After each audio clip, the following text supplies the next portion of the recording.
अभिजित पाटील। अध्यक्ष महोदय, माढा तालुक्यामध्ये भेंड, पालवण, वरवडे, आकुंबे, होळे या ठिकाणी बिबट्याचा वास्तव्य 16 जून पासून गेले 15 दिवस झालं त्या ठिकाणी सातत्यानं दिसतोय आणि त्या वास्तव्यामुळं त्या भागातलं जनजीवन पूर्ण विस्कळीत झालंय आणि त्या ठिकाणी आतापर्यंत 10 ते 12 या ठिकाणी लहान प्राण्यांचा जीव घेण्यात आलाय आणि मग आत्ताची परिस्थिती अशी आहे की त्या ठिकाणी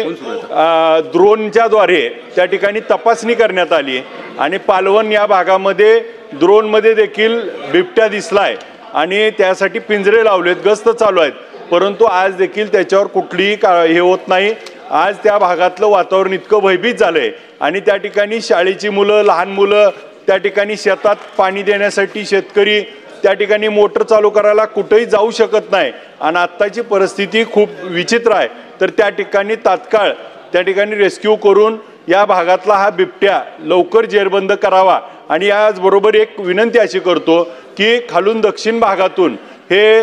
त्या ठिकाणी तस्करी बिबट्याच्या बाबतीत होत असती आणि ती जात असताना टेंभुर्णी पुण्याच्या अलीकड पलीकड तपासणी होती आणि त्या ठिकाणी ते उचललं जातं आणि त्या ठिकाणी सोडून देतात आणि मग हे बिबटे आमच्या भागामध्ये फिरून त्या ठिकाणी लोकांमध्ये भयभीत होत आहेत। जीवितहानी आणि मनुष्यहानी होऊ नये म्हणून तात्काळ यावरती उपाययोजना करावी।